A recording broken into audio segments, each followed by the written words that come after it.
So the conclusion that I reach vis-a-vis the individual and civilization is this: culture is not our friend.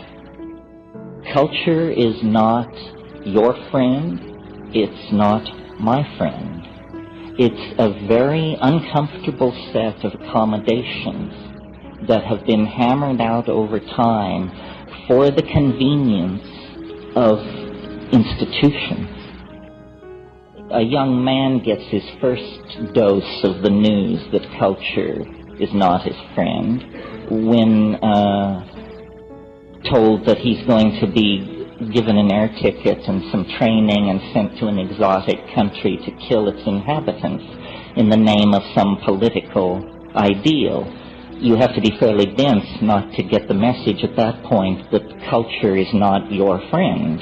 It is using you for its purposes. You would never dream of doing what it now proposes as the only conceivably right and righteous course of action. Well, that's, a black and white, a stark and enormous example of what I'm talking about. But I think every day, in thousands of ways, we betray our impulses toward wholeness, toward community, toward freedom, toward the spirit by genuflecting to cultural values that are squirrely or toxic or simply wrong-headed or obsolete. Culture is not your friend. It's an illusion. What kind of an illusion is it? And this sort of leads on to the other thing I've come to. It's a childish illusion, is the kind of illusion it is. Recently I had a physical examination with my doctor, and after it was all over, he leaned back in his chair and he said, well, most people your age in the 19th century were dead. Yes, quite true. People live a great deal longer in the 20th century.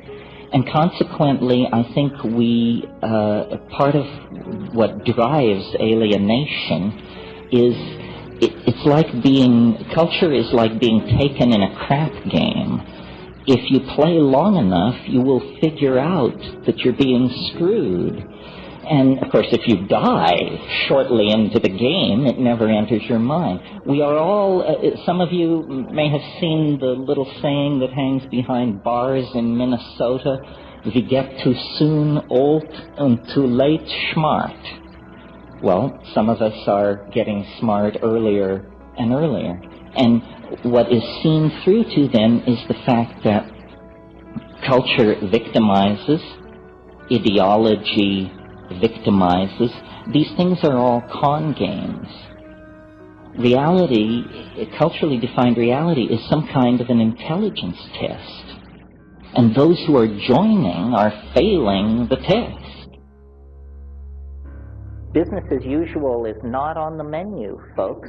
We're either going to go into an era of immense resource scarcity, regimentation, governmental interference in our lives, tremendous propagandistic efforts to make us do one thing or another, or we're going to pull the plug on scientism and its stooges and the institutions which feed it.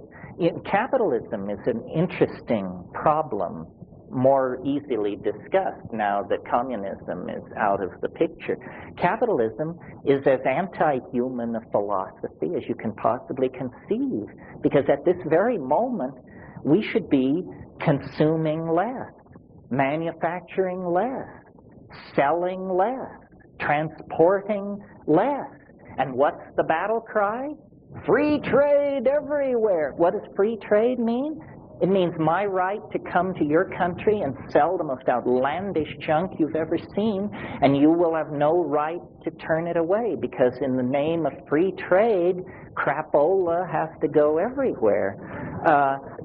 See, they try to tell you that capitalism and democracy are not at variance. Actually, the whole Marxist-Leninist socialist thing was a side dish The real life and death struggle is between capitalism and democracy. Democracy says everybody has an innate worth that must be honored. Capitalism says those who die with the most toys win. You cannot reconcile these two things. So I think we're coming to a great crisis of fundamental, our relation to our own fundamental institutions. I'm not anti-capitalist. I think capitalism needs to sever its connection to materialism. It is going to get uglier and more chaotic and more crazy. There is going to be more starvation, more fascism, more dictatorship, unless we do something, until we do something. And how bad is it going to have to get before people say, we're doing something wrong? People dance on the Russians, but you've got to admire people who have the guts to say, we did it entirely wrong, 100%. I mean, can you imagine in this country being able to say, it may be coming. It may be coming. I've for years had a fantasy speech, which I always imagined that I would somehow end up giving, but it's the speech where you say, my fellow Americans, you have been lied to, screwed and abused by these two criminal parties for 100 years. And your only hope is to overthrow the Republicrats and create a decent world to live in. Well, no Republican can make that speech. No Democrat can make that speech and be credible. It has to be somebody who wasn't in bed with either of those forces. And what that means then is that people who can cut through these many, many illusions, the illusion of materialism, the illusion of business as usual, the illusion of benevolent institutions carefully guiding us toward reasonable destinies. If you cut through all that, if you disabuse yourself of all that, you will empower yourself to eventually be able to stand up in delicate social and political situations and just say, bullshit. That's bullshit.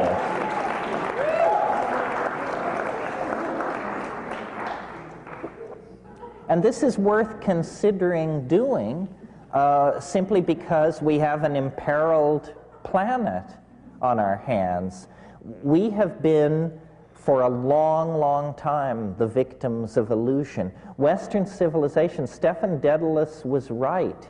History is the nightmare from which one must awaken, quite literally. I mean, we have been blind to what we have been doing. We are blind at this moment to what we are doing. If in a single moment the actual nature of our predicament were to fully make itself felt in the mind of any one of us, I think it would be paralyzing. It would be horrifying. We have waited till the last moment of the last hour. The house is burning down around us, and we rouse ourselves from the stupor of materialism, the stupor of Christianity and scientism, the stupor of male dominance, sexism, and racism. If we don't rouse ourselves from this stupor, the momentum toward extinction is now practically irreversible. It's not going to come from Time magazine or the Secretary General of the United Nations or anybody like that. We are monkeys, and monkeys love a hell of a good fight. And we have a hell of a fight bearing down on us because we have to clean up the mess. We're not going to go silently into the gentle night of extinction. It's just not going to happen that way. Creativity is going to be unleashed. Struggle is going to be an unavoidable part of trying to steer this battleship away from the cataracts of history in which we are now caught. And the gift from the past, from the 19th century, from the 1940s, from the psychology of Nixon and Johnson and that crowd, is a ticking bomb, except that it's a planet. And it's the greatest challenge to intelligence that intelligence has ever faced. And yet it's precisely the kind of challenge that intelligence should be able to meet, because what it requires is large-scale strategic planning, implementation of visionary responses. It is not incremental. It's sudden, complete, and dramatic. And I really believe that there will only be one chance. You know, we are circling the runway of post-history, and the engines are running low, and there is one approach, and then, you know, if you miss that approach, you're into the drink. We are in an extraordinary transition. Everything that has worked now doesn't, meaning global economic systems, control of the spread of epidemic disease, so forth and so on. All these systems are breaking down, and yet the new systems are not yet in place.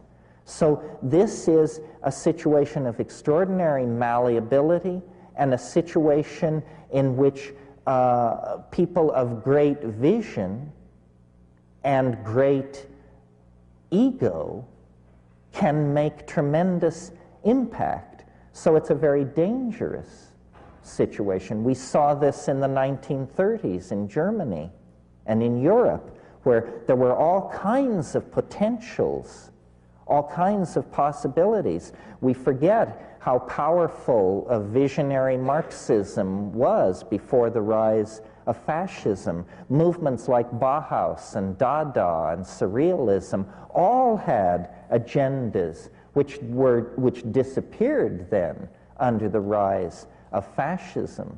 This must not happen again. And what it has to do with is resisting images that are coming from the reality studio, resisting the images that are coming off the tube, coming through the newspapers, and creating a community based on psychedelics, sexuality, sensitivity, and good sense. And what good sense will mean in this situation is the preservation of the earth, the preservation of diversity, deconditioning from product fetishism, deconditioning from energy overconsumption. All these things we understand, but we seem to lack the power to change our minds, or if we have that power, then the power to change other people's minds.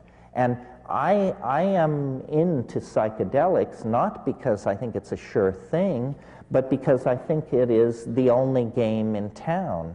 In other words, it's the only thing I've ever seen change an individual on a time scale similar to the time scale that we have if we're going to make a difference.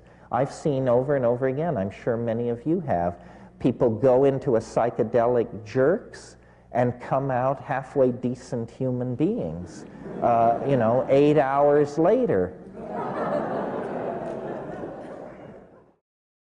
We need a pharmacological intervention on antisocial behavior, or we are not going to get hold of our dilemma. And there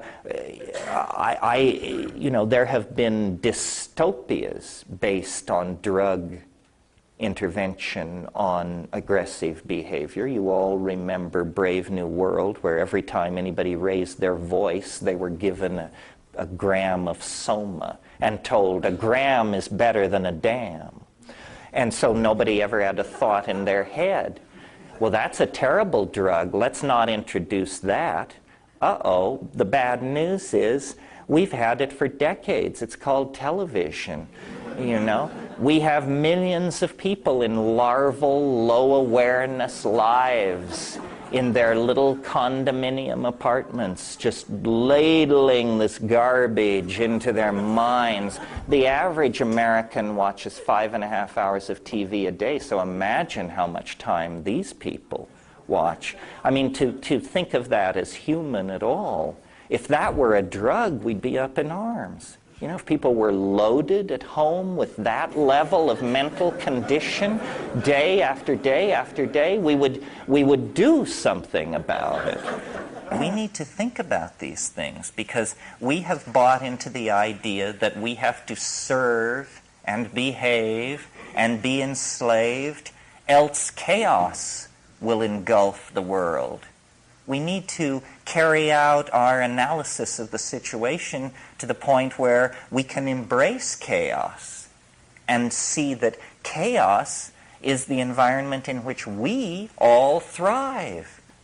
We may have a crack at this. A global society is coming into being. A global society made out of information that was not intended to be ours, but which is ours through the mistaken invention and distribution of small computers, the printing press, all of this stuff. Information is power, and information has been spilled by the clumsy handling of the cybernetic revolution by the dominator culture so that it is everywhere.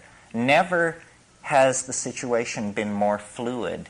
Never have the opportunities for infiltration, insurrection, and hell-raising been more present at hand.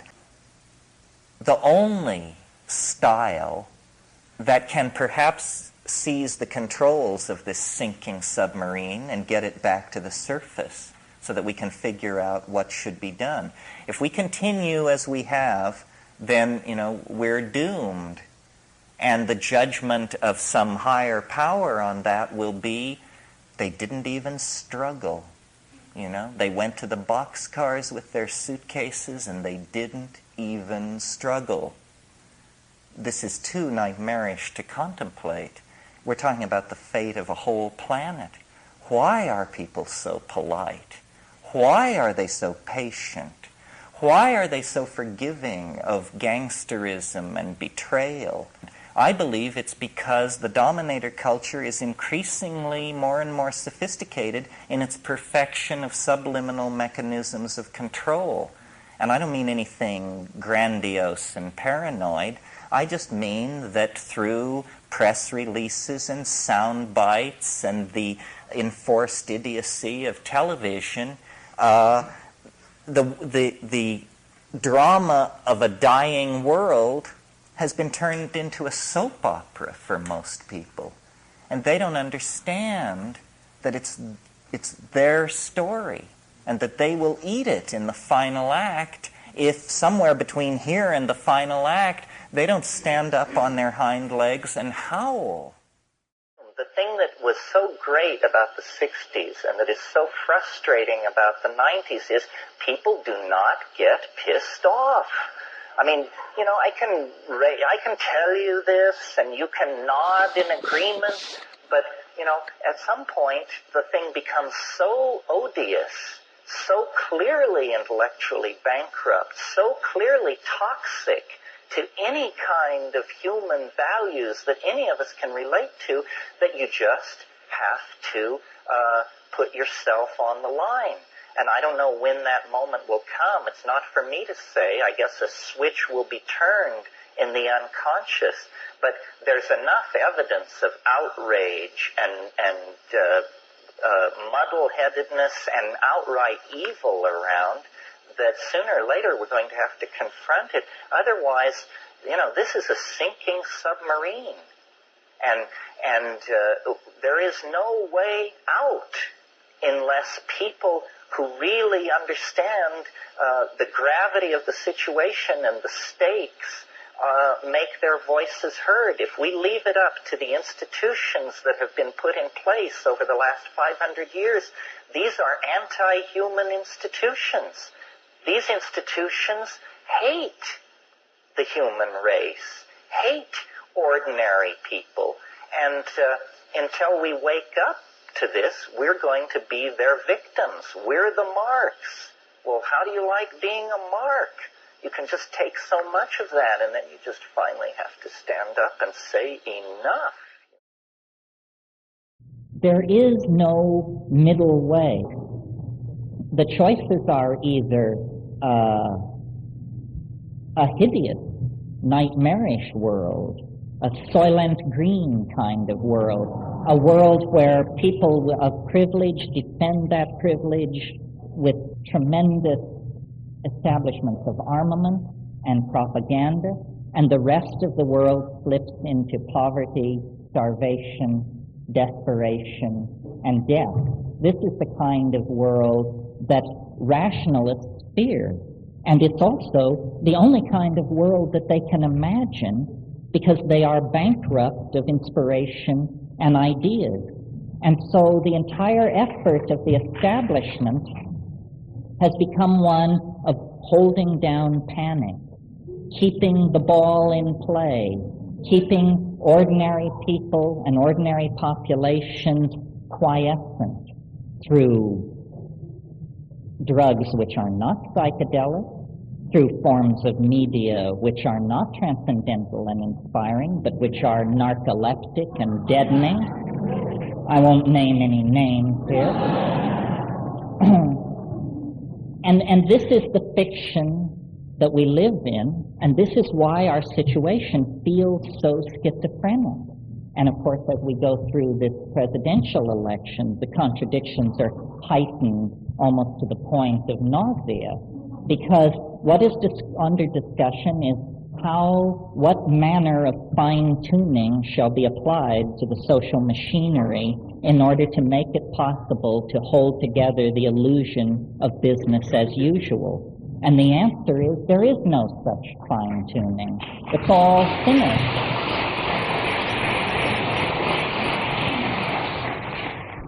And instead, what is needed is a radical openness to new ideas of all sorts. And I believe that once this radical openness to new ideas is given respectability, the boundless creativity of the human mind will be tapped into and come to our aid. What we have to do is back away from our obsession with things. We can no longer define our worth through attachment to things. We have to create a psychology that reinforces inner worth. And what we have to do is stop looking for leadership from the top, because the least among us make their way into those positions of power. I mean, you can see that now. Those guys are not fit to throw guts down to a bear, any of them. And so, what we have to do is knock off this fantasy of being citizens inside a democratic state. I mean, what we are the propagandized masses inside a fascist dictatorship. And what people have to do is begin to form affinity groups, get their own shit together, get their own goals defined, and then move out into it and do it. It's not going to come from, the policy council of the Republican or Democratic Party. That's just silly to think that. What this is all about in political terms is the empowerment of direct experience. We all are sold a bill of goods. Maybe you remember the Bob Dylan song where he says, "It is not he or she or them or it that you belong to." This is what psychedelics teach you. We're not going to learn it from Der Spiegel, from Time magazine. It doesn't come like that. direct experience, your opinion, your feelings, your sexuality is the only real thing in your universe. Don't transfer loyalty to ideology, to money, to party, to friends. All of these things are outside of the core of your reality, and centuries of programming have been laid on to all of us to take away the power of our own direct experience. This is why psychedelics are illegal. They don't care whether people jump out of windows or any of that. They're not interested in public health. They do not want people to take back their minds. Yeah. And we're going to take back our minds. Soon. The sooner the better. That's really, to my mind, the bottom line. That's why this thing has potential world consequences. Because an empowered individual in touch with their own existential core can do what that guy did with the 18 tanks. It was an idea that stopped the tanks, and it was an idea expressed not over state radio, not through the newspapers, but by one person taking a stand. You know, a great American philosopher, and I hope it was Emerson, said, if you are right, you are a majority of one. You are a majority of one. And this is what we all need to realize. We are responsible for ourselves, and we will set the agenda for the human future. The mushrooms once said to me, you must have a plan. If you don't have a plan, you will become part of somebody else's plan. In the suppression of the psychedelic experience, the masters who make the rules have taken away a major slice of what it is to be a human being. This is intolerable. We have been robbed of our birthright by the frightened, the constipated, the narrow-minded, the stupid, and the afraid. Yeah. Take back your mind. Take back your mind. That is the message. As long as we let the establishment set the language agenda, we will be imprisoned in the tiny, rather pedestrian world of consumerism and schlocko values that the establishment has prepared for us. So the way I think of these psychedelics, or a different way, is that they're catalysts for the imagination. Catalysts to say what has never been said, to see what has never been seen, to draw, paint, sing, sculpt, dance, and act what has never before been done, to push the envelope of creativity and language. And what's really important is, I call it the felt presence of direct experience, which is a fancy term which just simply means we have to stop consuming our culture. We have to create culture. Don't watch TV. Don't read magazines. Don't even listen to NPR. Create your own road show. The nexus of space and time where you are now is the most immediate sector of your universe. And if you're worrying about Michael Jackson or Bill Clinton or somebody else, then you are disempowered. You're giving it all away to icons which are maintained by an electronic media, so that you want to dress like X or have lips like Y or something. This is shit-brained, this kind of thinking. That is all cultural diversion. And what is real is you and your friends and your associations, your highs, your orgasms, your hopes, your plans, your fears.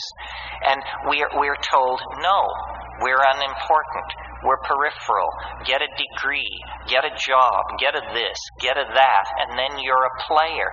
You don't even want to play in that game. You want to reclaim your mind and get it out of the hands of the cultural engineers who want to turn you into a half-baked moron consuming all this trash that's being manufactured out of the bones of a dying world. Where is that at? Yeah, over here.